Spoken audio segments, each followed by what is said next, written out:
अगर आपका प्लैंक आपकी प्लेलिस्ट से ज्यादा देर तक चल रहा है तो हो सकता है कि आप गलत तरीके से प्लैंक कर रहे हो। ये एक्सरसाइज एक सॉलिड कोर बनाता है जो हर लिफ्ट, स्क्वाट्स, डेडलिफ्ट्स और पुलअप्स में मदद करता है। लेकिन अगर आप ये 6 कॉमन गलतियां कर रहे हो तो आपका प्लैंक सिर्फ टाइम वेस्ट कर रहा है और आपको इसे करने का कोई फायदा नहीं मिलेगा।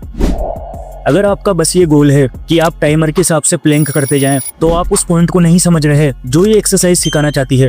अगर आप 3 मिनट तक प्लैंक कर रहे हो और आपका बैक झुक गया है या शोल्डर गिर रहे हैं तो ये बीस्ट मोड नहीं है, ये बस टाइम वेस्ट हो रहा है। जब आपका फॉर्म गिर जाता है तो आपका फायदा भी चला जाता है। इसीलिए सबसे पहले फॉर्म को परफेक्ट करो, फिर इंटेंसिटी को बढ़ाओ। जब आपका फॉर्म टूटने लगे तो रुक जाओ, रिसेट करो और दोबारा से पूरी ताकत के साथ प्लैंक करो। अगर आप अपने सिर को ऊपर उठाते हो तो आपकी स्पाइन अलाइन से बाहर हो जाती है और आपका कोर प्रॉपर्ली स्थिर नहीं हो पाता है, जो प्लैंक को कम इफेक्टिव बना देता है और वक्त के साथ ये नेक पेन भी कर सकता है। इसीलिए अपना सिर नीचे रखो और स्पाइन को सीधी रखो और गर्दन पर खिंचाव से बचने की कोशिश करो।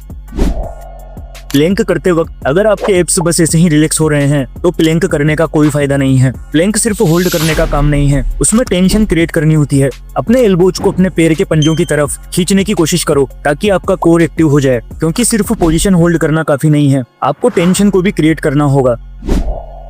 जब आप प्लैंक कर रहे होते हैं, अगर आपका लोअर बैक झुका हुआ हो यानी हिप्स नीचे की तरफ गिर रहे हो तो आपका कोर काम नहीं कर रहा होता। ऐसे में लगता है कि प्लैंक आसान हो गया है, लेकिन सच में आपके हिप्स काम नहीं कर रहे और आपके लोअर बैक पर ज्यादा स्ट्रेस पड़ रहा होता है। इसका मतलब है कि आपका प्लैंक अब इफेक्टिव नहीं रहा। आपका कोर, जो इस एक्सरसाइज का मेन पर्पस है, वो इनएक्टिव हो गया है, क्योंकि आपका लोअर बैक ज्यादा काम कर रहा होता है, जो कि आपकी बॉडी के लिए सेफ नहीं है और इससे आपको पेन भी हो सकता है।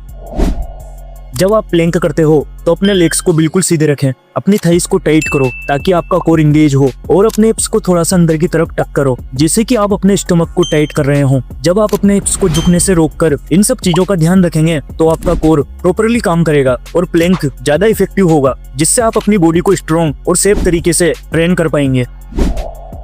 अगर आप प्लैंक करते वक्त सांस बहुत हल्के से ले रहे हो तो आप गलत कर रहे हो। ये एक कोर ट्रेनिंग है। अगर आप अपनी सांस रोके रखते हो या शैलो चेस्ट ब्रीथ ले रहे हो तो प्लैंक का असली फायदा चला जाता है। इसीलिए गहरी सांस लो, अपने कोर को स्थिर करो और सांस बाहर निकालते वक्त पूरी बॉडी को टाइट रखो। इससे आपके हिप्स ज्यादा एक्टिव होंगे।